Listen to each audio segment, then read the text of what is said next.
Here's something I've learned about work-life balance. It doesn't exist. It suggests that we work 12 hours a day and the other 12 hours are spent on our lives. The reality is work and life are intertwined, they're commingled, and we have to choose carefully how we spend our time, whether it's at the job or at home. Now, when I first started my business, because it was just me and I had no team to work with, I had to do a lot of things I wasn't good at doing and didn't like to do. But it was my goal to grow my business so that over time I could focus on what I did and what I did best that people would pay me for. If I couldn't do it or didn't want to do it, I gave it to a freelancer or assigned it to someone on my team.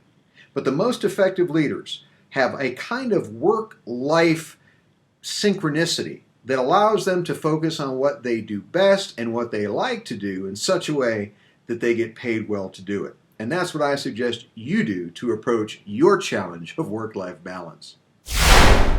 When I was a kid, I remember the guy on the Ed Sullivan Show. It was an act that I always looked forward to seeing as a young boy.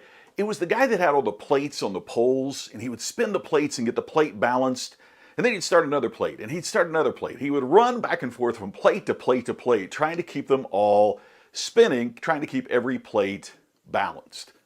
Well, the fun was how quickly a plate would get out of balance, and you have to run, take care of that one, and then run, take care of that one.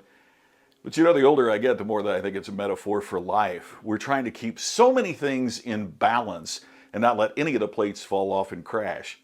If you're an accountant and it's April, your life is going to be out of balance. I think, unfortunately, the way to keep life in balance is not to look at a snapshot, but rather to look at the meaningful whole, whether it's a year, whether it's a lifetime. Whatever it takes, our goal should not be to be balanced all the time, every time, but to create a life of balance instead. Hey folks, let's talk about how to achieve life-work balance. You can't. Really, that's a myth. I don't believe you're ever going to be able to achieve life-work balance. Why is that? Because it's life. That's how it is. Because sometimes your business is going so well, your life gets out of whack. Like my buddy John Bledsoe says, you got to fish when the fish are biting. When the fish are biting, you got to pay attention to that, which means probably your health might get a little bit out of whack. You might forget to exercise, might not have time to do all the things you'd like to do in your personal life. That's how it is. And then business dies down a little bit and you can kind of go back and sort of achieve some level of balance, but then something will happen in your personal life. You'll have a death in the family. You'll get sick. Kids will get sick. Something will happen and your business kind of goes out of whack for a little while. So it's always sort of this swinging back and forth. Everything's going to be out of whack from time to time. That's just the way it is. Forgive yourself and move on. Here's what I've learned about the whole work-life balance thing that is true for me, which is there's a myth. And the myth is quality time.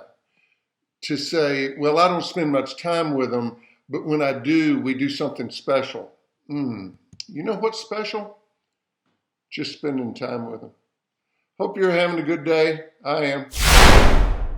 I think work-life balance is a myth. The phrase implies that there's some sort of equal balance between your job and the rest of your life, and that's not my life, and I'm guessing it's not yours either. So let's stop thinking about work-life balance and start thinking about work-life harmony. To use a metaphor, your life is like the strings on a guitar. When all the strings are in tune, they work in harmony to make a chord. But when one of those strings is out of tune, the entire instrument sounds bad. So identify the areas of your life that have to work together to play your song, and then consciously keep them in tune.